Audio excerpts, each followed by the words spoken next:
गीता में अर्जुन को स्वयं भगवान कह रहे हैं कि उस परमेश्वर की शरण में जा, उसके लिए उन संतों के पास जा जो तत्वदर्शी हो। इसी प्रकार हजरत मोहम्मद को उनका अल्लाह कह रहा है कि कोई और पूर्ण परमात्मा है, उसको पाने के लिए उन तत्वदर्शी संत की तलाश कर। वो प्रभु कौन है, ये जानने के लिए कृपया अवश्य सुनिए जगत गुरु तत्वदर्शी संत रामपाल जी महाराज के अमृत वचन। दर्शकों, मिलिए कैथल हरियाणा के रहने वाले सुभाष कटकर जी से, जो आर्य समाज से ताल्लुक रखते थे और यज्ञ हवन किया करते थे। परंतु ये सब साधनाएं करते हुए भी सुभाष जी के जीवन में दुख कम नहीं हो रहे थे। इनकी बेटी की बीमारी को लेकर सुभाष जी बहुत परेशान रहते थे। जब आर्य समाज में बताई गई भक्ति और यज्ञ से इन्हें कोई राहत न मिलती दिखाई दी, तब इन्हें तांत्रिकों के पास जाने के अलावा कोई रास्ता दिखाई नहीं दिया। लेकिन अफसोस की बात ये थी कि तांत्रिक भी सुभाष जी को कोई राहत नहीं दे पाए। सुभाष जी का जीवन तब बदला जब इन्हें उस वक्त चल रहे जाट आरक्षण में संत रामपाल जी महाराज को जानने का मौका मिला, उनके ज्ञान को समझने का मौका मिला। सुभाष जी और उनके परिवार को संत रामपाल जी महाराज द्वारा बताई गई शास्त्रोक्त साधना से क्या लाभ मिला, कैसे सुभाष जी का जीवन बदल गया। दर्शकों, अब आइए सुनते हैं सुभाष जी की कहानी उन्हीं की जुबानी। नमस्कार सर। नमस्कार सर। सर क्या नाम है आपका? मेरा नाम सुभाष खटकड़, गाँव नंदकड़ माजरा, जिला कैथल, हरियाणा। सर, संत रामपाल जी महाराज से नाम दीक्षा आपने कब ली? सर मैंने अगस्त 2017 में ली। सर, संत रामपाल जी महाराज से नाम दीक्षा लेने से पहले क्या आप कोई भक्ति साधना भी करते थे?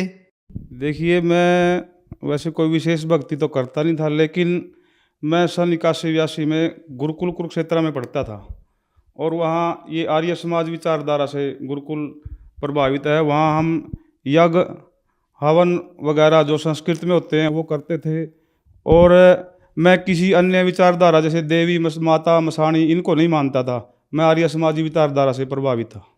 लेकिन आगे चल के जो मेरे घर में एक विकट स्थिति पैदा हो गई थी, उसको लेकर मैं बहुत परेशान रहने लगा। और इसी दौरान ये सन मेरी एक लड़की है जो अब +2 में है, वो 8वीं क्लास में पढ़ती थी। उस समय उसके सिर में दर्द रहने लग गया, तो मैं उसको डॉक्टर के पास ले गया। डॉक्टर बोला भाई इसको दवाई दे दिया मैंने, ये ठीक हो जाएगी, लेकिन वो नहीं ठीक हुई। उसके बाद मैं कैथल शहर में ले गया, लेकिन वहाँ भी 3-4 महीने दवाई देने के बाद वो नहीं ठीक हुई, तो मैं उसको पटियाला ले गया। पटियाला जब ले गया तो उसने कहा भाई इसकी नसें कमज़ोर है, तो वहाँ भी मैंने 10-11 महीने उस लड़की को दवाई खिलाई, लेकिन कोई आराम नहीं हुआ। तब घर वाले बोले कि इसके तो कोई और ही दिक्कत है, जिसे ओपरी भी कहा जाता है, माता वगैरह का। लेकिन मैं इन चीज़ों से को नहीं मानता था। मैं कहता था कि चाहे मैं मर जाऊं, लेकिन मैं किसी सियाने के पास नहीं जाऊंगा। ऐसा करते करते वो लड़की की स्थिति और ज़्यादा बिगड़ती गई। जब कहते हैं कि भाई जिस तालाब का पानी नहीं पीना उसकी गारा भी खानी पड़ जाती है, तो ऐसा करते करते मैं सियानों के पास जाने लगा और कई सियानों के पास गया, कम से कम 8-10 सियानों के पास गया, लेकिन वहाँ मेरे को कोई संतुष्टि नहीं मिली। और मेरे भी नज़ला था, और मेरे जो घरवाली थी उसको जो कमर में डिस्क प्रॉब्लम है वो थी। एक लड़का मेरा, उसको नज़ला में जो मेरे नज़ला उस लड़के को भी ऐसे ही नज़ला था। लेकिन मैं एक अच्छे परिवार से, खाता पीता परिवार है, लेकिन उसके बाद भी मेरे घर से बीमारी चलती आ रही थी। मैं बहुत दुखी था। ये मेरे को कम से कम जब मैं गुरुकुल में पढ़ता था उसके बाद आने के बाद मेरे को ये नज़ला लग गया था। तो ये मेरे को कम से कम 35 साल इस नज़ले ने मेरे को तंग किया, और परिवार भी लगभग सारा ही दवाई खाता था। सर, आपने बताया कि जो भक्ति साधनाएं आप करते थे उनसे आपको कोई लाभ नहीं मिला, तो फिर संत रामपाल जी महाराज की शरण में आप कैसे आए? संत रामपाल जी महाराज की शरण में आने का एक मेरा विचित्र ही ढंग है। मैं कि संत रामपाल जी महाराज की शरण में आ गया। जाट आरक्षण चला हुआ था उस टाइम, और मैं भी जाट जाति से बिलोंग करता हूँ, तो मैं धरनों पर जाता था। लेकिन मैं ये अपने मन में सोचता था कि भी धरनों में तू क्यों जाता है, इतना रोज़ जाता है, कभी कभार चला जाए कर। लेकिन चल सब जाते हैं तो मैं भी चला जाता था। उसी दौरान संत रामपाल जी महाराज के भगत आए वहाँ, और ऐसे संत रामपाल जी महाराज के 2 भगत हैं, ऐसे लाइनों में चल रहे थे और बहुत लंबी कतार थी। और उससे पहले दिन वो बोल के गए थे, भाई कल देखो आप ज़्यादा आएंगे कि या संत रामपाल जी महाराज के भगत ज़्यादा आएंगे। तो मैंने देखा ये तो बहुत लंबी कतार है, बहुत लंबी ऐसे चल रहे हैं संत रामपाल जी महाराज के भगत। और मैं उनको देखता रहा और वो नारे लगा रहे थे कि तत्वदर्शी संत रामपाल जी महाराज की जय हो, बंदी छोड़ की जय हो। तो ऐसे हम भी अपने नारे लगा रहे थे जो अपने जातिगत नारे होते हैं। इसी दौरान मैंने उनसे पूछ लिया कि भाई आप कहाँ से हो? तो उन्होंने बोलिया कि लुधियाना, मोगा, बठिंडा। और मेरे एकदम मुंह से यही निकला कि भाई जाटों के यहाँ भक्ति, तो जाटों को तो कोई इस भक्ति के बारे में इतना ज्ञान नहीं है, और ये जाट इतने कहाँ से इकट्ठे कर रहे हैं इतने भक्त। उससे पहले मैं सरसा डेरा में भी 2000 में गया था, और उसके बाद 4-5 साल पहले ब्यास डेरा में भी गया था।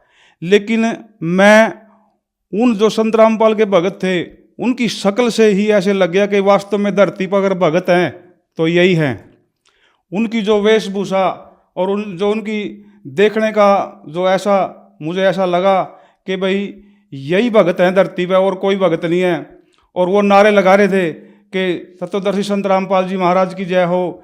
तो उसी दौरान में उसकी ऐसे चलती हुई संगत को देखकर भावुक हो गया और मेरे नारे लगाने लगा कि आपने हमें समर्थन दिया और मैंने गुरु अपना लिया संत रामपाल जी महाराज को, कि मैंने गुरु अपना लिया संत रामपाल जी महाराज को। लेकिन मैंने उससे पहले कभी संत रामपाल जी महाराज के किसी शिष्य को देखा तक नहीं था, न मैं उसकी विचारधारा से कोई प्रभावित था, न मैंने कभी टीवी पे भी नहीं देखा था संत रामपाल जी महाराज को। मैं ये कह के कि मैं गुरु बना लिया संत रामपाल जी महाराज को और घर आ गया। तो मैं अपने घर आकर सोचने लगा कि भाई तू गुरु बना लिया, ना उसका ज्ञान का पता और ना तेरे को। और एक मेरे पड़ोस में है, मेरा चाचा लगता है, उसने आकर मेरे को 2 पुस्तकें दी, एक बरवाड़ा कांड और एक गीता तेरा ज्ञान अमृत। मैंने उन दोनों पुस्तकों को ऐसे अपने छाती से लगा लिया कि शायद ये तो बहुत अनमोल खजाना होगा। और उसको मैंने खेत में भी नहीं रखा, जबकि खेत में मेरे रखने के लिए काफ़ी जगह है। मैं उसको घर ले आया, पुस्तक पढ़ता था मैं। लेकिन उसी समय एक मेरा दोस्त था, वो बोलिया भाई तेरे घर में समस्या चली हुई है और तने ये तो देख लिए सारे जो सियाने वगैरह तो देख लिए, तू नाम ले ले। तो मैं बोलिया भाई नाम किसका लेवा? तो उसने कहा कि भाई सरसे वाला का ले ले। उस टाइम सरसे वाला भी बाहर था। मैं बोलिया भाई मैं तो वहाँ तो गया हूँ, लेकिन मेरे को वहाँ कुछ सिस्टम सही नहीं लगा और मैं सरसे वाला का नाम नहीं लूँगा। तो फिर बोलिया भाई ब्यास वाले का ले लिया। मैंने कहा उससे भाई ब्यास वाले की मैं पुस्तक पढ़ी है और ब्यास भी मैं 3-4 रह के आया हूँ 3-4 दिन, लेकिन मेरे को वहाँ भी कुछ समझ में नहीं आया कि जो मेरे को उचित लगे। मैं संत रामपाल की पुस्तक पढ़ रहा हूँ और मैं तो भाई संत रामपाल का नाम लूँगा, मेरे को तो यही अच्छा लगता है। तो ऐसा करते करते कई दिन बीत गए। मैं उसके पास जाता और यही चर्चा चलती है हमारी, भाई नाम किससे ले। वो मेरा दोस्त ऐसा था कि मैं ज़्यादातर बातें उसकी मानता था, लेकिन इस बात पे मैं उससे समझौता नहीं करना चाहता था। और मैं अपने दोस्त से छुपकर और कुरुक्षेत्र नामदान लेने के लिए चला गया। जब मैंने वहाँ से नाम लिया तो मैं घर आ गया और घर आकर मैं भक्ति करने लग गया। मैं अगले दिन ही संत रामपाल जी महाराज से मैं अपनी लड़की को भी नाम दिलवा के ले आया। सर, संत रामपाल जी महाराज से नाम दीक्षा लेने के बाद क्या आपको कोई लाभ भी प्राप्त हुए? उसी दौरान मैं एक दिन बाहर गया हुआ था, तो बाहर गया हुआ था, लड़की को दिक्कत हो गई। लड़की ने नाम ले रखा था और मैंने भी नाम ले रखा था और घरवाली ने भी, लेकिन लड़की अपना नाम छोड़ रही थी। तो दिक्कत हो गई। तो मेरे पास फ़ोन आया कि ऐसे ऐसे बच्ची को तो दोबारा फिर दिक्कत हो गई, अब क्या करें। तो मैं भी टेंशन में हो गया और एकदम मैंने कहा भाई ये जो गुरु होते हैं ये भी कुछ नहीं होते। और मैं थोड़ा सा मायूस हो गया। मैं सोचने लग गया अब मैं कहाँ जाऊँ कि सियाने भी देख लिए और गुरु भी देख लिए, अब मेरे साथ क्या बनेगी। तो मैं ऐसा करते करते वहाँ से जब बाहर गया हुआ था वहाँ से वापस आया, आधे घंटे के बाद मेरे पास दोबारा फ़ोन आया। तो घरवाली बोली कि अब तो लड़की ठीक है। मैं वो कैसे हुई? नु कहा गुड़िया ने नाम तो ले ही रखा था और गुरु जी का जो प्रसाद था मैंने वो प्रसाद दे दिया और जो जलम अमृत होता है वो दे दिया और उससे अब गुड़िया को राम है। तो मैं घर आ गया और मैंने सोचा चलो बढ़िया भाई, गुड़िया को राम हो गया। उसके थोड़े दिन बाद घर वाली बोली कि मेरे को भी आराम रहने लग गया। मैं तेरे को कैसे? मैंने कहा जो मेरे टांगों में दर्द रहता था उसमें आराम हो गया।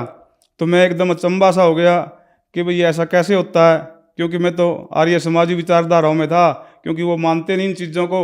और मेरे लिए तो एक बहुत ही एक अद्भुत करिश्मा था मेरे लिए। तो मैंने सोचा चल तेरा क्या लगा है, इनको आराम हो गया।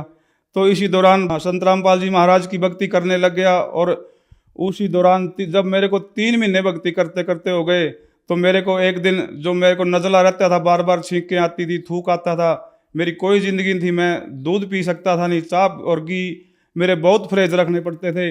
35 साल से मेरे को नज़ला था। मैंने एक्यूपंक्चर भी करवाया, एक्यूप्रेशर भी करवाया, नाक में से राजस्थान में सूरजपुरा वहाँ से मैं कीड़ा निकलवाया, और मैंने नाक का ऑपरेशन करवाया।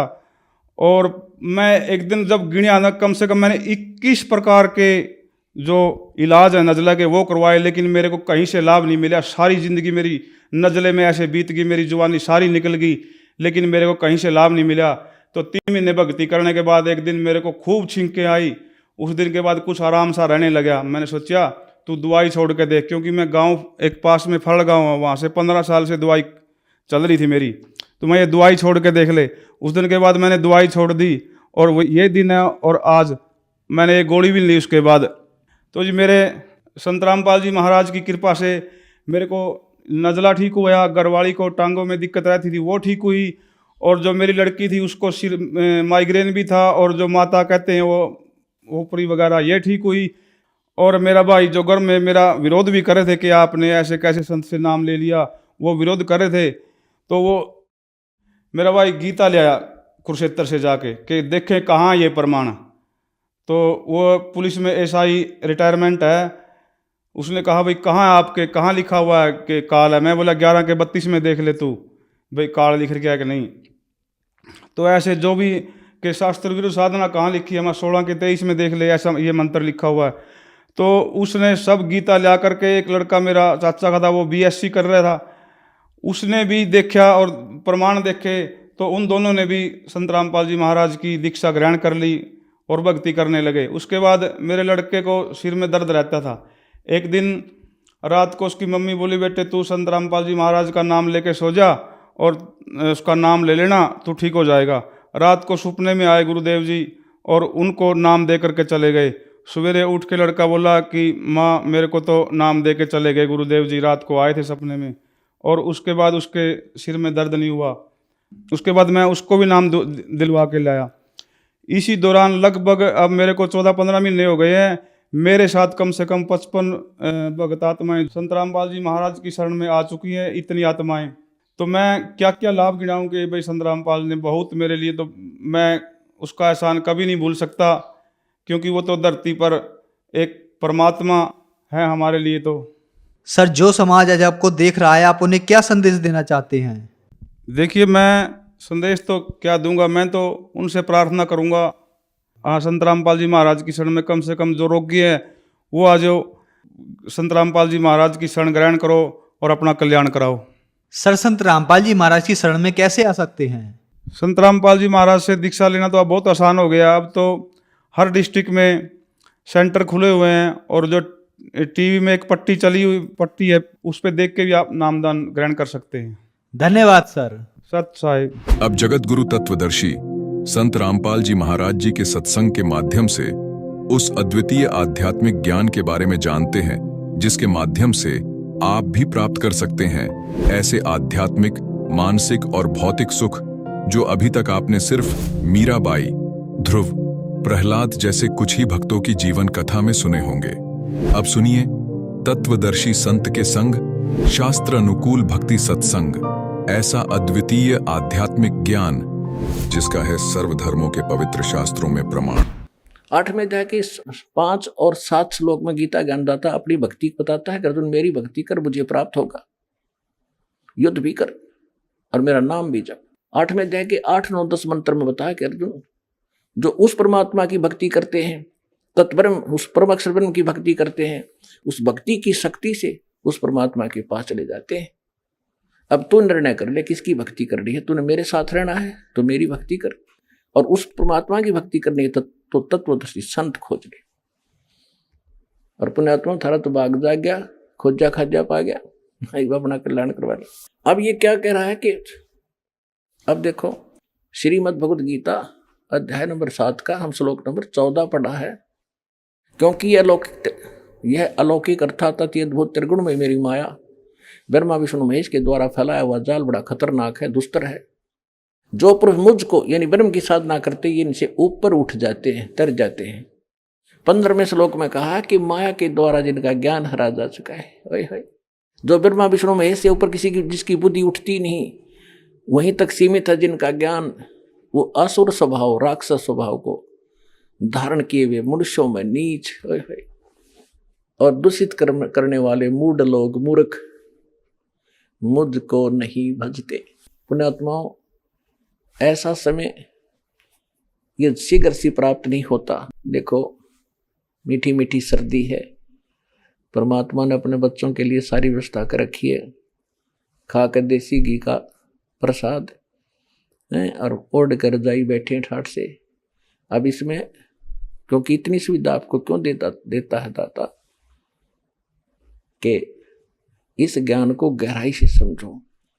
मुश्किल से दाव लगा है, इसमें थोड़ा समय भी लगाना पड़ेगा, आपने एक्स्ट्रा समय भी देना पड़ेगा। जैसे हम पहले 3-3 कैसेट लाया करते फिल्म की और 3-3 घंटे की, सांझ बैठ जाते, शाम को बनवाए जाते, 4 रुपये जाते, आँख पाड़े देखे जाते, अब 100 रुपये लाग रहे पूरे कराएंगे, खाक पूरे करें थे वो तो नाश करें थे अपने जीवन का। तो अब थोड़ा सा समय ज़्यादा लगे तो प्यार से सुनना। मालिकेशन मोल वचनों को इस गीता के पढ़न मात्र से मोक्ष बताया करते, इसमें लिखे मात्र कराएंगे जब होगा मोक्ष तय। जो इसमें लिखा है ऐसे करेंगे तभी मोक्ष होगा, उसकी जानकारी आपको दी जा रही है कि इसमें ये लिखा है ऐसे करना चाहिए, 2 अक्षर की बात है, वह निर्णय। अब हम क्या बताया है, ब्रह्मा विष्णु महेश की पूजा करने साधना करने वालों को राक्षस स्वभाव को धारण किया हुआ मनुष्यों में नीच बुरे कर्म करने वाला, दूषित कर्म करने वाला मूर्ख क्यों कहा, ये थोड़ा संक्षेप में बताएंगे। जैसे हिरण्यकशिपु ने ब्रह्मा जी की उपासना की थी, विष्णु जी का दुश्मन मानना था अपने आप में, और ब्राह्मण भगत था, ब्राह्मण था, लेकिन कर्म से राक्षस, कर्म से ब्राह्मण होता है। कहते हैं हिरण्याकुश छाती तड़वाई और ब्राह्मण बना और कर्म कसाई। ब्रह्मा जी की भक्ति करी, वरदान पा लिया, सुबह मरू ना शाम मरू, फलान मरू ना दकड़ मरू। अपने पुत्र प्रहलाद का दुश्मन हो गया, वो भगवान की भक्ति करता था, अंत में राक्षस कहलाया और कुत्ते वाली मौत मारा गया, पाड़ के फेंक दिया उसको पेट से।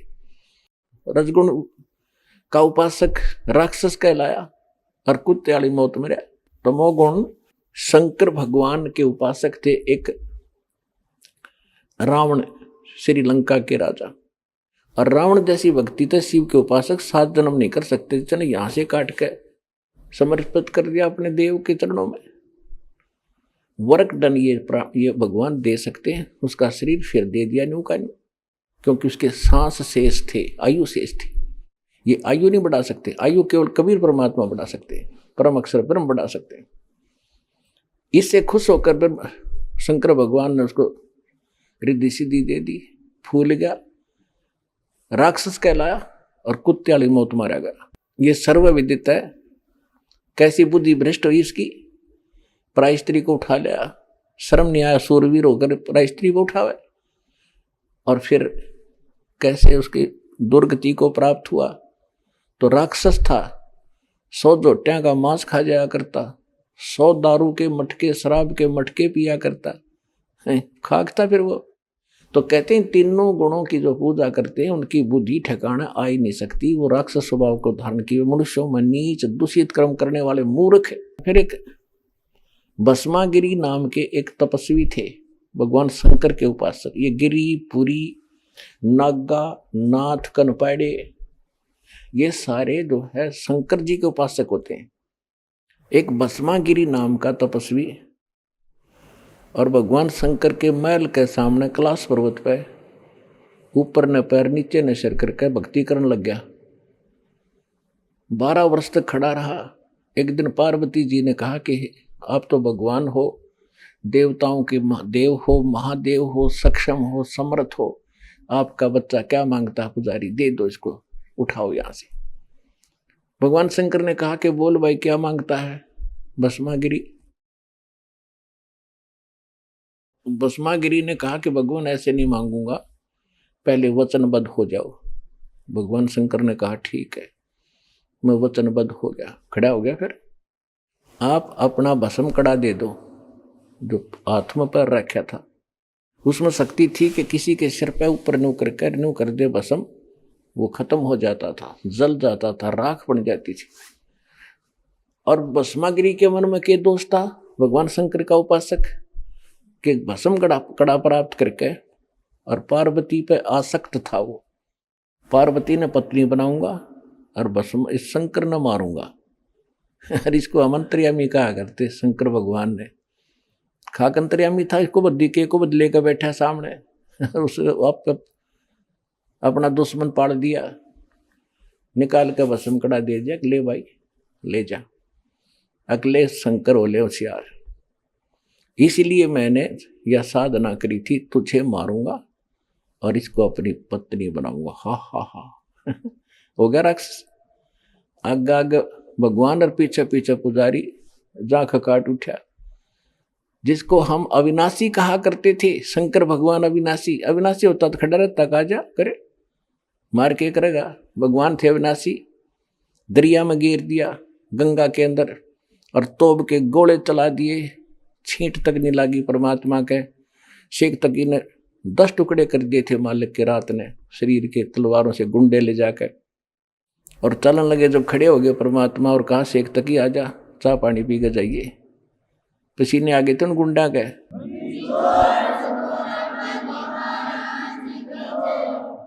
तो शंकर भगवान आगे आगे और उसका पुजारी पीछे पीछे, जा खखाट उठा, टैर बाजता जा शंकर भगवान का। अब भगवान ने दया करी, बीच में आकर खड़े हो गए खुद परमेश्वर, पार्वती रूप बना के, और कहने लगे भाई डट जा, कहाँ जा रहे हो, आ जाओ, मैं भी तो आपके लिए तड़प रही हूँ। खड़ा हो गया जब मूर्ख, और कहा कि शंकर भगवान तो 100 किलोमीटर दूर डटेगा नहीं, तू चिंता ना करे। वो खड़े हो गए तो पार्वती कहने लगी कि मुझे डांस करके दिखा। पार्वती रूप में परमात्मा थे। तो उसने कहा देखो मैं तो तपस्वी आदमी, मैंने डांस करना नहीं आता। पार्वती रूप में भगवान बोले ला मैं सिखाती हूँ, इस पैर को आगे कर, इसको पीछे कर, डर फिर इसने ऊपर कर, इसने नीचे करे। जब वो सरपा आ लिया और कर ऊपर, जिस हाथ में कड़ा ले रहा था ना वो सरपा आ गया उस पोड़ी बूझ के। जब कह दिया भस्म, और भस्मा गिरी, वहां खत्म हुआ। उसके बाद वो भस्मा असुर कहलाया, भस्मासुर राक्षस। जब वो कड़ा लेकर शंकर भगवान के आगे प्रकट हुए परमात्मा विष्णु रूप धारण करके, शंकर जी बोले विष्णु जी पागले, बात बिगड़गी। परमात्मा बोले क्या हो गया भाई, कैसे ऐसे उसने जुल्म कर दिया, मेरे साथ धोखा कर दिया। कोई बात नहीं, उसको मैंने मार दिया है। अगर नहीं ऐसे कैसे मार दिया, वो तो मरने वाला था ही, उसके पास तो कड़ा है कि ये कड़ा ले तेरा। कैसे लाए, तब रुके जब कड़ा देख लिया कि कैसे लाए, कि नो ना पूछा कैसे लाए, तू चल वापस, आप चलो। जब उस भस्मागिरी की राख देख ली ना, जब शंकर भगवान के दिल की वो पल्स ठीक हुए और धड़कन ठीक हुई, तो पुण्यात्मा हम कान डड़े डुआ रखे थे मूर्खा न मारे। और परमात्मा कहा करते 3 देव की तो करते भक्ति, उनकी कदे ना होवे भक्ति। अब विष्णु भगवान की और कथा सुना दूं। एक बार कुंभ का पर्व हुआ हर की पैड़ी हरिद्वार में, और जहां ये कुंभ का पर्व होता है, इनकी दंत कथा लोक वेद मनमाना आचरण है वैसे तो ये सारे के सारे अपने अपने ग्रुप में इकट्ठे हो जाते हैं। पुरी अलग, गिरी अलग, नागा नारे, वैष्णो अलग से, नाथ नारे, कनपाड़े अलग से।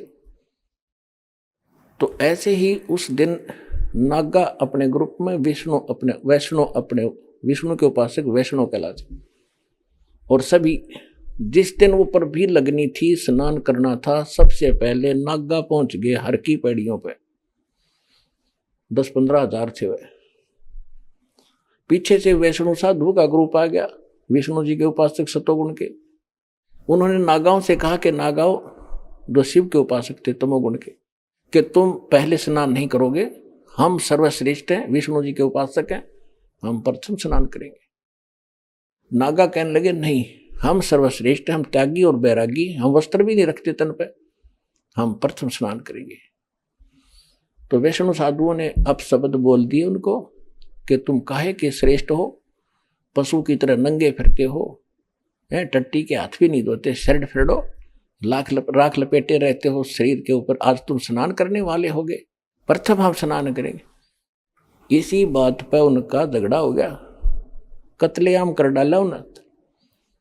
25,000 वो ये त्रिगुण उपासक, ये ब्रह्मा विष्णु महेश के उपासक कट कर मर गए, कत्लेआम कर दिया 25,000।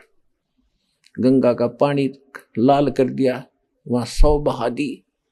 तो सूक्ष्म वेद में कहा कि तीर तुपक तलवार कटारी, तीर तुपक तलवार कटारी, ये दर दर जोर बधावे हैं और काटे शीस, नहीं दिल करुणा, ये जग में साध कहावे हैं, हर पैड़ी हर हेत निजाना, वहां जाते एक चलावे हैं, जो दिन इनके दर्शन को जावे उनको भी नरक पठावे हैं।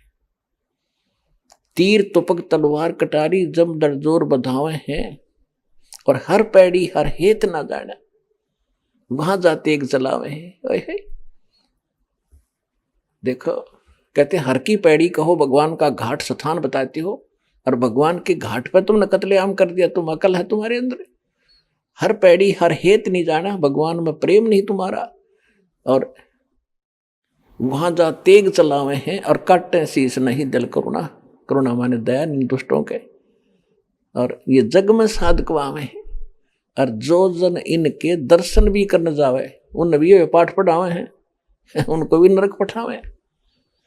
तो पुण्यात्माओं, इसलिए गीता अध्याय नंबर 7 के श्लोक नंबर 12 से लेकर 15 में कहा कि इन तीनों गुणों की जो पूजा करते हैं, ये राक्षस स्वभाव को धारण किए वे मनुष्यों में नीच दूषित कर्म करने वाले मूर्ख कहलाए हैं। 4 गाली इकट्ठी दे रखी गीता जी में। अब देखो, स्नान कर साधु संतों का स्वभाव होता है, यहां भी आप देखते हो, अब तो परमात्मा की दया से पर्याप्त बाथरूम लैट्रिन होगी आपके लिए। पीछे छोटा सा आश्रम था, वो इससे बड़ा था एक आश्रम क्रोथा में, वो तो इन दुष्टों ने हमसे छीन ही लिया था। यहाँ 4-5 बाथरूम थे और 5-4 लैट्रिन थी, बहनों के लिए थोड़ी ज्यादा बना दी थी। उसी में कई हजारों की संख्या में भक्त अपना लाइन लगाकर आराम से नहा धो लिया करते थे। उनको पता था कि हम किस स्थिति से गुजर रहे हैं, और वहां इतना चौड़ा रास्ता था हर की पैड़ी पे, और बैठ कर एक देखो, हम वैसे स्वाभाविक व्यक्ति भी कहीं स्नान कर रहा हो और कोई व्यक्ति आजा पाछे तक, मैं भी नहा लो, आ जाओ आप भी नहा लो। आम आदमी से गिरा हुआ चरित्र इन लोगों का, और इनको साधु संत कहते हैं। तो इन तीनों गुणों के उपासक कहते राक्षस स्वभाव को धारण किए मनुष्यों में नीच दूषित कर्म करने वाले मूर्ख। तो इस प्रकार इनको 4 उपमा दी है। अब गीता अध्याय नंबर 7 के 15 तक तो क्लियर हो गया, 16 से लेकर 19 तक क्या कहा है। आपने गीता खूब पढ़ रखी है, अब सिर्फ एक श्लोक दिखाऊंगा, 7वें अध्याय का 18वां और 19वां 2। उसमें क्या कहा है कि ये सभी मेरी भक्ति, यो 7वें अध्याय के 13वें श्लोक में कहा कि ये मेरी भक्ति भी ना करते। तो अब 7वें अध्याय के 16वें श्लोक में कहा कि मेरी भक्ति भी अर्जुन 4 प्रकार के करते हैं। यानी जो ब्रह्म साधना करते हैं, वेदों अनुसार साधना करते हैं, वो 4 प्रकार के हैं। एक अर्थार्थी माने तो धन लाभ प्राप्ति के लिए जंतर मंत्र भी करता है, तो वेदों के मंत्रों से ही अनुष्ठान करता है। वो ओम जय जगदीश रे, स्वामी जय जगदीश रे, जय गणेश देवा, इस तरह की आरती नहीं गाता वो केवल वेद मंत्रों से ही अनुष्ठान करता है। लेकिन फिर अर्थ माने संकट निवारण के लिए वो भी वेदों के मंत्रों से ही अपने अनुष्ठान करता है। और तीसरा जिज्ञासु होता, घर से निकलता परमात्मा प्राप्ति के लिए, फिर बहुत से संतों से के पास से जो ज्ञान ग्रहण करता है उसका वक्ता बन जाता है। ये भी काम नकली है। ये तीनों रिजेक्ट कर दिए। और चौथा बताया ज्ञानी उसको कहते हैं जिसको ये पता लग गया, आत्म ज्ञान हो गया कि मनुष्य जीवन परमात्मा प्राप्ति के लिए ही प्राप्त होता है। फिर परमात्मा ज्ञान हुआ कि पूर्ण परमात्मा के बिना मोक्ष नहीं हो सकता, न देवताओं की पूजा से, केवल पूर्ण परमात्मा से ही, भक्ति से ही मोक्ष होगा।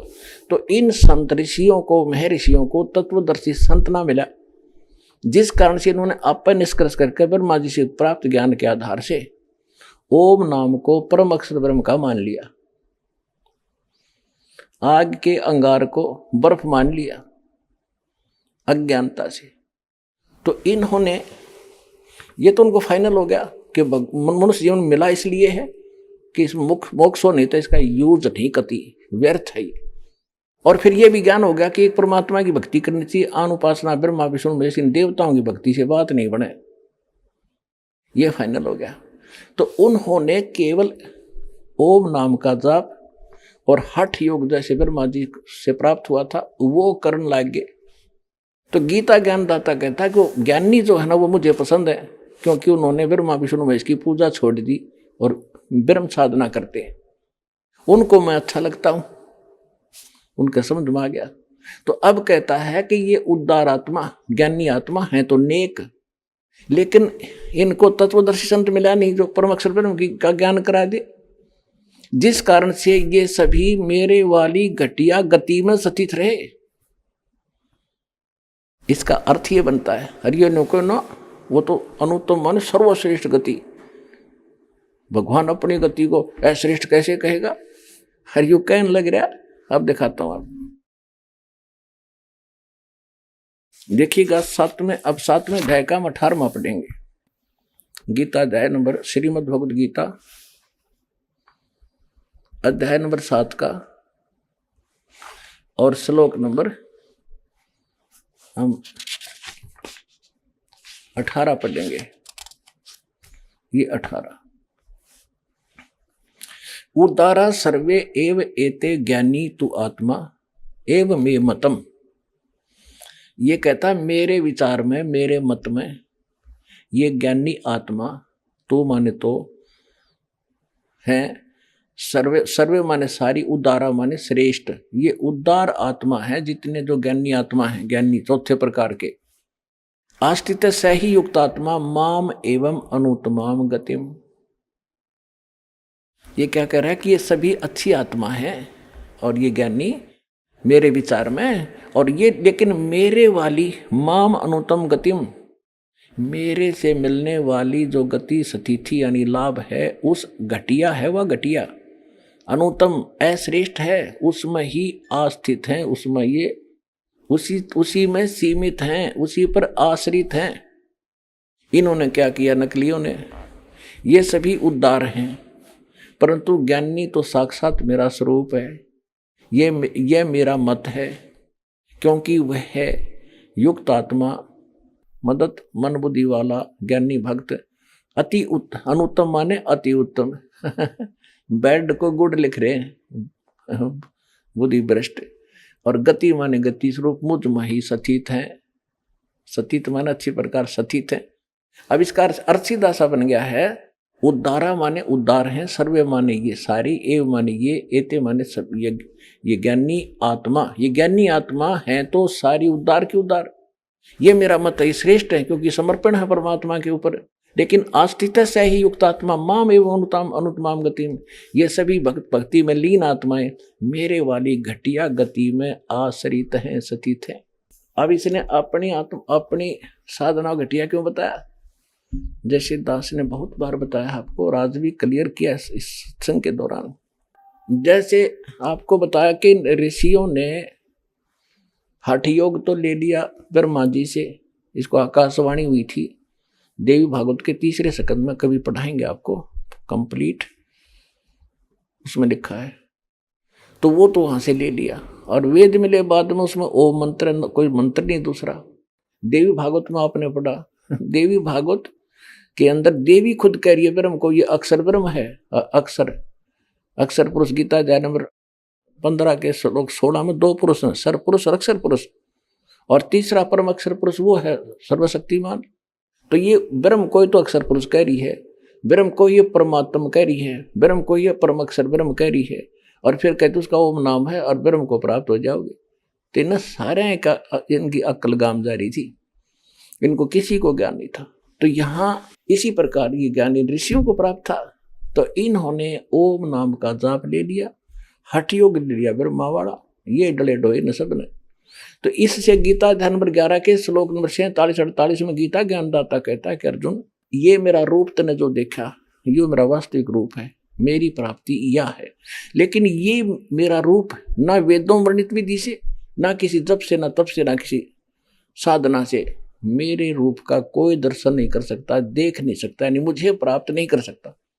तो वेदों में वर्णित विधि से परमात्मा प्राप्ति नहीं है, इसलिए इन्होंने निराकार कह दिया। इन मिला को नहीं कहते, खोजत खोजत था किया अंत कहा बेचून। कबीर साहब कहते हैं सूक्ष्म वेद में, तत्व ज्ञान में, कि खोज खोज कर थक गया, आखिर में कह दिया निराकार है। और वो तो काल साकार है, सारे भगवान साकार है। तो इन ऋषियों ने परमात्मा की खोज में समर्पित हो गए। एक चुनक नाम का ऋषि था, इसी आधार से उसने अन्य देवताओं की पूजा नहीं की, ओम नाम का जाप हठ योग स्टार्ट कर दी। तो इससे इनको परमात्मा मिलानी, ये एटम बम बन जाते, सिद्धियां आ जाती गजब की। कई हजारों वर्ष तक तप करता रहा, सूख के अस्थि पंजर सा बन गया। एक पूरी पृथ्वी का शासक मानधाता चक्रवर्ती राजा था, और उस समय राजा लोग क्या किया करते कि अपनी पूरे राज्य में दूसरे तीसरे चौथे वर्ष क्या करते थे कि ये देखने के लिए कि मेरी पराधीनता को किसी ने अस्वीकार तो नहीं कर दिया है, उसके लिए एक घोड़ा जो राजा का पर्सनल हॉर्स होता था, उसके गले में एक पंपलेट लिख दिया जाता था कि जिसने राजा की पराधीनता अधीनी स्वीकार ना हो, अधीनता, तो वो घोड़े को पकड़ दे और युद्ध के लिए तैयार हो जा। और उस पर लिख रखा था राजा के पास 72 अक्षौणी सेना है, 72 करोड़ समझ लो मोटे शब्दों में। तो वो घोड़ा साथ में हजारों सैनिक पूरी पृथ्वी पर घूमे आए। जाते समय भी चुनक ऋषि की कुटिया के पास से गए, जब वापस आए तब भी वहीं से गुजरे। चुनक ऋषि इस ब्रह्म का पुजारी था, काल का। इसने कहा अब देखो काल क्या चाल है, पहले तो इसको एटम बम बनवाया, हट गजब की साधना करवा दी, परमाणु बम बना दिया भक्ति सिद्धि शक्ति का। उधर से उसके हाथ में रिमोट, उसकी बुद्धि भ्रष्ट कर दी। संत का और राजा के खसन की क्या मतलब होया करे, वो अपना काम करे, वो अपनी भक्ति करे। तुझे कुछ कहें जब तक दूसरी बात छेड़े, जब तक अपनी सिद्धि शादी भी दिखा। बेमतलब खस्या। अग भाई कहाँ गए थे सैनिकों? सैनिक बोले जी ऐसे ऐसे गए थे, हम पूरी पृथ्वी घूमे आए, सारी कहानी बताई। तो ऋषि ने कहा क्या तुम्हारे राजा में इतनी ताकत है, किसी ने घोड़ा नहीं पकड़ा? अक नहीं। किसकी माँ ने दूध पिया? क्योंकि सैनिक भी अभिमानी, राजा के अभिमानी ही हो जाते हैं, नौकर भी। किसकी माँ ने दूध पिलाया है और फोड़ दें जाड़ उसकी, ऐसे कर दें वैसे कर दें, है किसी की हिम्मत? राजा के पास 72 अक्षौणी सेना है। अब चुनक ऋषि ने सोचा ये तो घने अभिमानी हो गए, इन्हें सेट कर दूं। उसने कहा कि मैंने पकड़ लिया। चुनक ऋषि ने कहा कि मैंने युद्ध उठ लिया तुम्हारे राजा का, और बांध दो घोड़ा यहाँ पे। सैनिक बोले अरे कंगाल, ओ कंगले, दाने खाने को नहीं तेरे पास, और युद्ध करेगा मानधाता चक्रवर्ती राजा के साथ? तेरी क्यों स्यात बोल दे रही है, तेरी क्यों सामत आई है? चुप करके अपनी माला फेर बैठ चुपचाप करके। तो ऋषि कहने लगा भाई देखी जाएगी, हमने युद्ध उठ लिया। अब उन्हें बांध दिया घोड़ा उसी कुटिया के, उसी वृक्ष का जिसका नीचे कुटिया थी उस ऋषि की। राजा को जाकर नमक मिर्च लगा के बता दिया, जी आज एक व्यक्ति ने हिम्मत करी है आपके घोड़े को बांधने की, कल दूसरे का सिर उठेगा। निप the evil in the bid, बुराई को सटाट में समाप्त कर देना चाहिए। राजा ने कहा ठीक है मंत्रियों, दोनों जाओ। 72 सोनी सेना की 4 टुकड़ी बना दी 18 करोड़ की। उधर से उस कर्म ठोक ने, ऋषि ने, उस काल के पुजारी ने अपने जीवन में जो कमाया था उसके 4 डले बना लिए, 4 पुतली, परमाणु बम बना दिए, 4 सिद्धि तय। वचन जैसी शक्ति किसी चीज में नहीं है। ये विज्ञान तो फेल है वचन के सामने। अब राजा की 18 करोड़ सेना आई, उसने एक पुतली परमाणु बम छोड़ दिया, 18 करोड़ को कत्लेआम कर दिया। समझ में नहीं आया उनका कहां से तीर आवे हैं। राजा ने दूसरी टुकड़ी भेजी, ऋषि ने दूसरा परमाणु छोड़ दिया। यानी 72 करोड़ सेना की 4 टुकड़ी उस ऋषि ने नाश कर डाली, 72 करोड़ जीव मार दिए। अपने आत्माओं, यहां बताता है गीता ज्ञानदाता कहता है इसके साथ के बनेगी फिर इस ऋषि के साथ। अब तक इसने टीटी पाक के और 72 करोड़ जीव मार दिए। देखो जीव हिंसा कोई किसी हथियार से कर दो, या अपने शराब से कर दो, या अपने किसी सिद्धि साधना से कर दो, वो तो पाप ही है। अब यू काल का कितना लंबा जाल है कि इसने तपस्या करी, उससे तो राजा बनेगा एक यू चुनक ऋषि। ओम नाम का जाप करया, ब्रह्मलोक में जावेगा। ब्रह्मलोक में जावेगा जब तक इसके पुण्य रहेंगे, वहां चौधरी पाक क्या रहेगा न खूब ठाठ करेगा। क्योंकि इस परम अक्षर ब्रह्म न छोड़कर, सतपुरुष कबीर साहब की भक्ति को छोड़कर, बाकी जिसकी भी आप साधना करते हो, आपके पाप और पुण्य दोनों भिन्न भिन्न लिखे जाते हैं और सारे ही आप न भोगने पड़ते हैं। पुण्य के लिए पहले स्वर्ग जाएगा, महास्वर्ग जाएगा, वहां अपने ओम नाम की कमाई ने नाश करेगा, फिर पृथ्वी पाओगा, यू राजा बनेगा। राजा बनकर चक्रवर्ती राजा भी बन सकता है चुनक ऋषि की आत्मा। फिर नरे पाप को माओगा, किते शिकार खेलेगा, किते और उद्मस्ता रहेगा, किते सेना मरवा होगा युद्ध कर करके, पृथ्वी यहीं छोड़ रह जाएगी, युद्ध के खाओगा। उसके बाद फिर 84 लाख योनियों में चक्कर में आओगा, यू कुत्ता बनेगा। और इस कुत्ता बनकर इसके शर में कीड़े पड़ेंगे। वो जितने सैनिक इसने मारे थे 72 करोड़, वह सारे इसको चुन चुन कर खाएंगे। अब गीता ज्ञानदाता कहता है कि ये ज्ञानी आत्मा है तो उदार है, यानी समर्पित है भगवान के लिए, लेकिन ये मेरे वाली घटिया साधना में ही लीन रहे, मेरी अनुत्तम गति में रहे कि जन्म मृत्यु मेरी भी रहेगी और ये भी 84 लाख योनियों में चक्कर काटते रहेंगे, ब्रह्मलोक में जाओगे, फिर पुनरावृत्ति में आओगे। अपने आत्माओं, ये है तत्व ज्ञान। अब क्या बता सुख संवेद में 72 अक्षौणी खा गया यो चुनक ऋषि सुअर एक, ये दे धारे जोरा फिरे, ये सभी काल के वेखे। ओए होए। अभी आपने सुने जगत गुरु तत्वदर्शी संत रामपाल जी महाराज के मंगलमय सत्संग प्रवचन। आइए अब सुनते हैं उन भक्तों के अनुभव जिन्होंने संत रामपाल जी महाराज के प्रमाणित ज्ञान से प्रभावित होकर नाम दीक्षा लेकर अनेकों लाभ प्राप्त किए।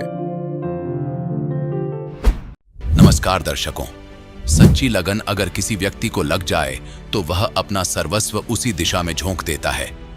आज हम आपको रूबरू करवाएंगे एक ऐसे ही शख्स से जिनको सच्ची लगन लगी थी भक्ति, सेवा और पाठ करने की।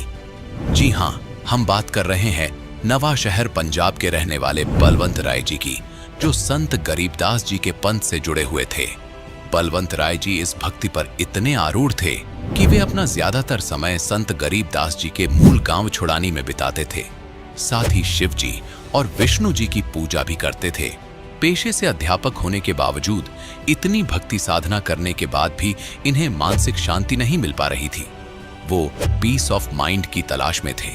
इनकी वो तलाश संपूर्ण हुई जब इन्हें जगत गुरु तत्वदर्शी संत रामपाल जी महाराज जी के विषय में पता चला। जैसे ही इन्होंने संत रामपाल जी महाराज जी से नाम दीक्षा ली, वैसे ही उनके मन का भटकाव दूर हो गया और इन्हें मानसिक शांति का अनुभव हुआ। साथ ही इनकी आर्थिक स्थिति में भी सुधार आया और इनके गुरुदेव जी की असीम कृपा से अनेकों चमत्कार हुए।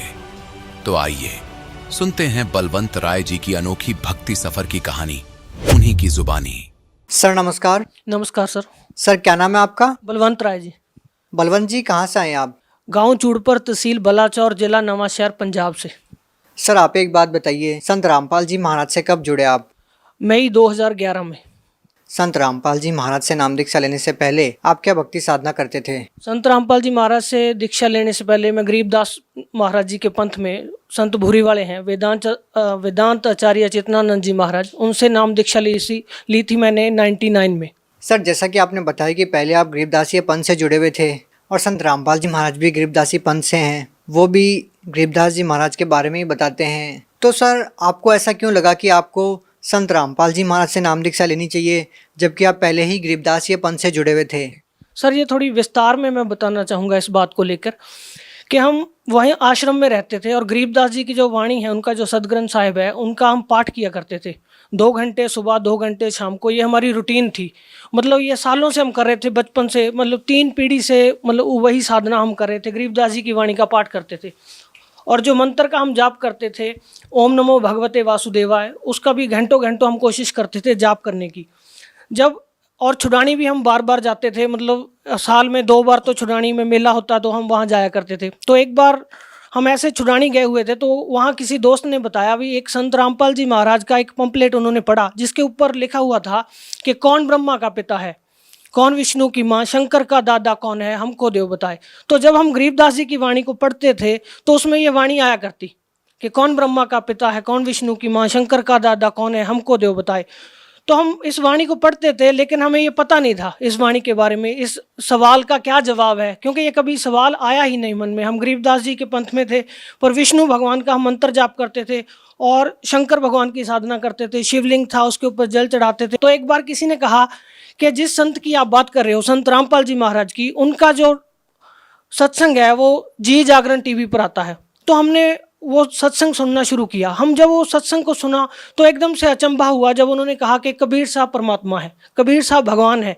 इससे पहले हम क्या कृष्ण जी को भगवान मानते थे, विष्णु जी को भगवान मानते थे, शंकर को भगवान मानते थे, कबीर साहब को एक सदगुरु मानते थे कि वो एक संत हैं, सदगुरु हैं। पर जब उन्होंने ऐसा कहा कि कबीर साहब भगवान है तो हमें इतनी हैरानी हुई इस बात की, जिस भगवान की सारी दुनिया खोज कर रही है उस भगवान की हम रोज वाणी पढ़ते हैं, उनकी आरती करते हैं और उनका जो है हम भोग में करते हैं, सारा कुछ संध्या आरती करते हैं और हमें इस बात का ही ज्ञान नहीं है कि ये कबीर साहब भगवान है। तो इस कारण से हमें जो हमारी वो साधना थी, तो हमने सत्संग सुनने के बाद संत रामपाल जी जो बातें बताते थे उन्हें नोट किया, सारा उनके सत्संग की रिकॉर्डिंग ली, इंटरनेट से सत्संग डाउनलोड किए, उसके बाद सुनना शुरू किया। और जब हम पाठ करते थे तो गरीबदास जी की वाणी से मिलाना शुरू किया। हम पाठ करते थे, ग्रंथ साहिब के नीचे एक डायरी रखी, उसमें सारा नोट करते गए। जो संत रामपाल जी बातें बताते हैं क्या वो बातें गरीबदास जी की वाणी में है? तो एज इट इज़ वो बातें सारी की सारी उस वाणी में हमने पाई। और जो हम क्रिया कर रहे थे इससे पहले, जो हमारी साधना थी, वो बिल्कुल भी उस वाणी से मेल नहीं खा रही थी। जैसे हम हरिद्वार जाते थे, गंगा स्नान करते थे और परमात्मा वाणी में कहते थे कि पर भी लेने जात है दुनिया और हमरा ज्ञान किने ना सुनिया, और हम वही परबियाँ लेने जाते थे, वहाँ पे महाकुंभ कुंभ नहाने जाते थे और ये मूर्ति की पूजा करते थे, शिवलिंग की पूजा करते थे, ये सारा उसमें मना कर रखा था। और बार बार गरीबदास जी वाणी में भेद देते थे कि कोई वास्तविक मंत्र है, एक निज नाम है, वो खास नाम है, उस नाम की हमें जानकारी नहीं थी। हम वही मंत्र जाप कर रहे थे जो शास्त्र विधि त्याग के मनमाना आचरण था। तो जब हमने ये संत रामपाल जी महाराज का सत्संग सुना और उसे गरीबदास जी महाराज जी की वाणी से मिलाया तो एकदम से झटका लगा। तो जैसे हमारी दिनचर्या क्या थी, हम वहीं आश्रम में ही रहते थे, सिर्फ खाना खाने के लिए घर जाते थे और वापस आश्रम में आ जाते थे। तो इसके पीछे मान बढ़ाई भी बहुत थी हमारे साथ कि हम वहाँ पे जुड़े हुए हैं इतने साल से। पारिवारिक समस्याएं भी ऐसी थी कि कई पीढ़ी से चल रहे हैं, उस मतलब समाज में से निकल पाना बड़ा मुश्किल था। पर परमात्मा ने दया करी, संत रामपाल जी महाराज ने, कि ये ज्ञान हमें समझ में आ गया और ये बात मन में बैठी कि इस चौधर का हम क्या करेंगे कल को। मतलब जैसे गरीबदास जी वाणी में कहते थे कि कुकर शुकर खर कीजिएगा, छोड़ सकल बद फैला, कल को जानवर बनेंगे, पशु बनेंगे, तो ये हमारी मान बढ़ाई, ये साधना नकली जो हम करें किस काम आएगी। तो इसके कारण हमने वो साधना त्याग दी और संत रामपाल जी महाराज का ज्ञान सुना। बरवाड़ा आश्रम में जब हम गए, जब गुरुजी ने प्रथम मंत्र दिया, संत रामपाल जी महाराज ने प्रथम नाम जब दिया, तो इतना मतलब दिमाग में खटका कि हमने हजारों बार, लाखों बार गरीबदास जी की वाणी में ये मंत्र पढ़े थे और हमें ही ज्ञान नहीं हो सका कि ये वो वास्तविक मंत्र है। क्योंकि संत रामपाल जी महाराज अपने सत्संग में बताते हैं कि गुरु बिन काहू न पाया ज्ञान ना, ज्यों थो था बुस छड़े किसाना। गुरु के बिना ये ज्ञान नहीं हो सकता और वो वास्तविक संत, वो सदगुरु हमें मिले नहीं थे। बलवंत जी, जैसे कि आपने बताया कि गुरु बनाना बहुत ज़रूरी है एक मनुष्य के लिए, गुरु आपने पहले बना ही रखा था, तो सवाल ये है कि पहले ही जब आपने गुरु बना रखा था, उसके बाद आपने संत रामपाल जी महाराज को अपना गुरु बनाया, तो दोनों संतों की भक्ति विधि में आपको क्या अंतर लगा और किस संत की साधना करने से आपको क्या लाभ मिला? जो हम साधना करते थे तो हमारा आधार गरीबदास जी की वाणी थी। जो हमारा आधार था, मेन था, वो ग्रंथ साहिब गरीबदास जी का था। और जब हम अपनी भक्ति विधि को उनके साथ मिलाते हैं, जैसे हमारे जो मंत्र हैं, तो अगर गरीबदास जी ने इतनी वाणी लिखी है, इतना बड़ा ग्रंथ साहिब उन्होंने लिखा है, तो क्या ये 5 अक्षर जो हैं, ओम नमो भगवते वासुदेवा, तो वो उसमें लिख सकते थे। तो हमने मिलाया। मतलब ऐसा नहीं है कि एक दिन में ये फैसला ले लिया भाई आज इनको छोड़ दो, वहाँ चले जाओ, ऐसा नहीं। मतलब 8-9 महीने तक हमने उसका खोज किया पूरा। उसमें जब देखा, मिला के देखा, तो कहीं भी ये मंत्र नहीं पाए। और जो साधना गरीबदास जी बताते थे, इन ब्रह्मा विष्णु महेश तक का जो बताते थे, इन सतलोक का जो वर्णन बताते थे, वो हमने इतने सालों में, मतलब 12 साल तक हमने वो पुरानी साधना की।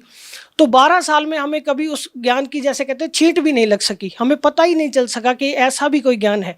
तो जब ये सत्संग सुना, उसके बाद वो भेद खुला, वो सारी की सारी वाणी खुल के सामने आ गई कि गरीबदास जी क्या कहना चाहते हैं, कि कौन से वो वास्तविक मंत्र हैं जिनकी वो बात करते हैं। बलवंत जी, क्या करते हैं आप? अध्यापक हूँ जी, मैं एक प्राइमरी स्कूल में टीचर हूँ। सर, आप एक शिक्षित व्यक्ति हैं और निसंदेह ही आपने संत रामपाल जी महाराज को बहुत सोच समझकर अपना गुरु धारण किया है। सर, हम आपसे ये पूछना चाहेंगे कि कोई भी साधक होता है, वो भक्ति करता है और वो कोई गुरु बनाता है, तो उसका उद्देश्य ये भी होता है कि उसको शारीरिक लाभ मिले, मानसिक लाभ मिले, आध्यात्मिक लाभ मिले। हम आपसे ये जानना चाहेंगे कि संत रामपाल जी महाराज से नाम दीक्षा लेने के बाद आपको क्या लाभ मिले? सर, जब हम गरीबदास जी की वाणी को पढ़ते थे तो उसमें एक वाणी आती थी। गरीबदास जी कहते थे कि सुख के सागर राम है, दुख मोचन होई, और पत्थर पानी प्रतिमा से तरया ना कोई। हम पढ़ते थे उस वाणी को, पर कभी हमारे जीवन में वो इम्प्लीमेंट नहीं हो सकी थी। क्यों? क्योंकि हमारे ऊपर दुख ऐसे कैसे रहते थे। हम भक्ति करते थे, जबकि गरीबदास जी कहते कि सुख के सागर राम है, दुख मोचन होई। अगर हमारे पास वो राम होते, वो जिस साधना से वो दुख दूर होते हैं, अगर वो साधना हमारे पास होती तो हमारे दुख दूर होने चाहिए थे।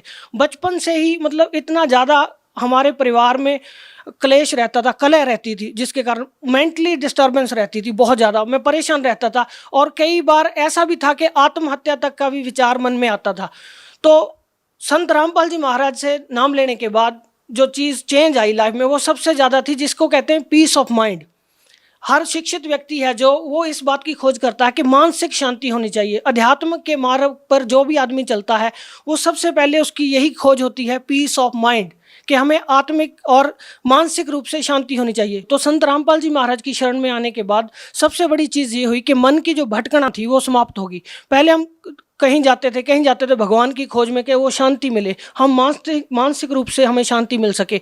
तो वो शांति जो वास्तविक थी वो सत्य साधना से होनी थी, और वो सत्य साधना संत रामपाल जी के पास थी। तो जब हमने ये नाम लिया तो सबसे बड़ा लाभ क्या हुआ, ये मानसिक रूप से शांति होगी, मन की भटकना खत्म होगी। जैसे संत रामपाल जी महाराज अपने सत्संग में बताते हैं कि पर्वत पर्वत में फिरया, कारण अपने राम, और राम जैसे संत मिले जिन सारे सब काम। तो वो मानसिक शांति सबसे पहली चीज़ थी। और फाइनेंशियल जो कंडीशन थी हमारी, जो हमारे जानकार हैं, जानने वाले सारे जानते हैं कि फाइनेंशियल तौर पे बहुत ज़्यादा कंडीशन अच्छी नहीं थी। संत रामपाल जी महाराज से नाम लेने के बाद सबसे बड़ा ये लाभ हुआ कि हमारी फाइनेंशियल कंडीशन है बहुत ज़्यादा सुधर गई। और उसके साथ साथ जैसे शरीर में होते हैं रोग, जैसे एक वाणी है उसमें कहा कि दास गरीब तबीब सतगुर बंदी छोड़ कबीर हैं। वो असली जो वैद्य हैं, जो असली डॉक्टर हैं, वो कबीर साहब हैं, और वही अपने संत के माध्यम से लाभ देते हैं। तो हमारी माता जी हैं, उनको जो है उनका खून इतना कम हो गया था, मतलब 5 पॉइंट समथिंग था। तो डॉक्टर के पास गए तो उन्होंने बोला कि इनको जो है ब्लड चढ़ाना पड़ेगा, अगर ब्लड नहीं चढ़ाओगे तो इनकी सेहत और ज़्यादा ख़राब हो जाएगी। तो हमारी माताजी ने संत रामपाल जी महाराज जी से नाम लिया और उसके बाद जब हमने टेस्ट कराया, हमने डॉक्टर को बोला, टेस्ट कराने गए हैं और रिपोर्ट लेके हम डॉक्टर के पास गए, हमने बोला जी ऐसे ऐसे बोला था, इनको खून चढ़ाना पड़ेगा। तो डॉक्टर हंस के कहने लगा भाई आप में कितना खून है, उससे ज़्यादा तो आपकी माताजी में है। वो 12 पॉइंट समथिंग हो गया संत रामपाल जी महाराज जी की दया से। और सर ऐसा ही है कि हमारी शादी के कई साल बाद तक हमारे बच्चा नहीं था, तो उसको लेकर थोड़ा मेरी वाइफ भी परेशान रहती थी। तो हमें ऐसा नहीं था, संत रामपाल जी महाराज का ज्ञान था, पर मेरी वाइफ को कभी कभी इस बात की चिंता होती थी। तो हमने डॉक्टर के पास गए तो उन्होंने बोला कि इनका जो ब्लड ग्रुप है मेरी वाइफ का वो नेगेटिव था और मेरा पॉजिटिव था। तो अगर वो कहते बच्चा होगा तो इसमें कोई ना कोई प्रॉब्लम आएगी, इसमें उनको मतलब मानसिक रूप से कमज़ोर भी हो सकता है, कोई ना कोई समस्या आएगी। पर संत रामपाल जी महाराज की ऐसी दया हुई कि उन्होंने दया करी और शादी के 4 साल बाद एक बेटा हुआ और बिल्कुल तंदुरुस्त है, अभी 1 साल से ज़्यादा उसकी उम्र है। ऐसे ही एक बार मेरा बेटा बहुत ज़्यादा बीमार था, तो मैं कहीं गया हुआ था, मेरी वाइफ का फ़ोन आया कि बेटे की जो हालत है काफ़ी ख़राब होगी, उसके सारे शरीर के ऊपर दाने दाने से हो गए और बहुत ज़्यादा रो रहा है। तो छोटा बच्चा था, तो उसने देखा जब उसकी हालत को तो वो घबरा गई काफ़ी ज़्यादा। उसने मेरे को फ़ोन किया, बोले ऐसे ऐसे बेटा बीमार हो गया और आप इतनी देर से आए नहीं हो, इसको दवाई दिलानी थी। तो मैंने मन में विचार किया कि संत रामपाल जी महाराज आप तो डॉक्टरों के डॉक्टर हैं, आप तो जो चाहे वो कर सकते हैं, आपने इतने कैंसर तक के रोग को ठीक कर सकते हैं, तो ये छोटी सी आपके लिए क्या बात है। तो ऐसे मैं विचार करता करता बाइक पे आ रहा था, जैसे ही मैं घर पहुंचा तो मैंने देखा बेटा आराम से सोया हुआ है, वाइफ अपना काम कर रही है। मैंने उससे पूछा भी तुम कह रहे तो बीमार है, तो वो एकदम से हैरान सी हो गई। उसने बोला हाँ बीमार तो था, पर अब पता नहीं ठीक है। मैंने उसका सारा कपड़े उतार के देखे, कोई उसके ऊपर निशान नहीं था, कोई ऐसे दाने नहीं थे। वो संत रामपाल जी महाराज ने मेरे घर पहुंचने से पहले ही उसको ठीक कर दिया। और ऐसे ही अभी 3-4 दिन पहले की बात है कि मेरी वाइफ बहुत ज़्यादा बीमार थी, उसको बार बार उल्टी हो रही थी, उसकी सेहत ज़्यादा ख़राब थी। उसने मेरे को फ़ोन किया, बोले मैं बीमार हूँ तो आप घर पे आओ। तो आ रहा था, जब मैं घर पहुँचा तो संत रामपाल जी महाराज की जो है अमृत जल की एक बोतल होती है छोटी सी, तो उसमें से उसने 2-4 घूंट पिए। जब मैं घर पहुंचा तो वो एकदम से ठीक थी। उसने बोला मैं बिल्कुल ठीक हूँ, मेरे को कोई ऐसी परेशानी की बात नहीं है। सर अगर यदि ये कहा जाए कि सभी बाबा एक जैसे होते हैं, तो आप लोगों को कैसे समझाएंगे कि संत रामपाल जी महाराज जी अन्य बाबाओं की तरह नहीं है? सब बाबा एक जैसे नहीं होते, क्योंकि जैसे संत रामपाल जी महाराज जो ज्ञान देते हैं उस ज्ञान से निर्णय होता है। संत और असंत की जो पहचान है वो उनके भेष से, उनके बोलने चालने के ढंग से नहीं होती। संत जैसे शेर की पहचान उसकी गर्जना से होती है, ऐसे ही संत की पहचान उसके ज्ञान से होती है। अगर आप बाकी बाबाओं और संत रामपाल जी महाराज के ज्ञान की तुलना करके देखेंगे तो आपको फ़र्क समझ में आ जाएगा। सर देखिए, आप एक टीचर हैं और अगर आप बच्चों को ये समझाएं कि सही गुरु कौन है, नकली गुरु कौन है, आप बच्चों को कौन सी वो बातें बताएंगे कि इस तरह से वो सही और गलत धर्मगुरु की पहचान कर सकते हैं? क्योंकि आज के समय में हम देखते हैं कि लाखों धर्मगुरु हैं और हर रोज़ एक नए बाबा का पर्दाफाश होते हुए हम टीवी चैनल के ऊपर देखते हैं। तो आप बच्चों को कैसे समझाएंगे कि वो इस बात का निर्णय करें कि कौन सही और कौन गलत है? आज जो सबसे बड़ी चीज़ है वो शिक्षा है। आज का जो समय है उसमें जो शिक्षा है ये सबसे बड़ी चीज़ है। वही शिक्षा है वो संत को पहचानने का आधार बन रही है। जैसे हमने इनको पहचाना संत रामपाल जी महाराज को, अगर हम शिक्षित ना होते तो हम उन सदग्रंथों के साथ इनके ज्ञान का मिलान नहीं कर सकते थे। तो हमने क्या किया, उनके ज्ञान का सदग्रंथों के साथ मिलान किया। जो पहले संत थे जिनसे हम जुड़ते थे उनके ज्ञान का भी हमने मिलान किया। अब जब हम मिला के देखेंगे तो जो असली और नकली का फ़र्क सामने आ जाता है। सर भगत समाज को क्या संदेश देना चाहेंगे? भगत समाज को संदेश नहीं है, हमारी तो यही प्रार्थना है कि जो संत रामपाल जी महाराज ज्ञान दे रहे हैं इस ज्ञान को सुनिए। अगर आपको कोई भगत मिलता है जो ज्ञान गंगा, गीता तेरा ज्ञान अमृत उनकी पुस्तकें हैं वो आपको देता है, उन पुस्तकों को पढ़िए और उन्हें शास्त्रों के साथ मिलान करके देखिए, तो आपको जो है वास्तविक भक्ति का और परमात्मा के मार्ग का ज्ञान होगा। यही हमारी प्रार्थना है। सर धन्यवाद।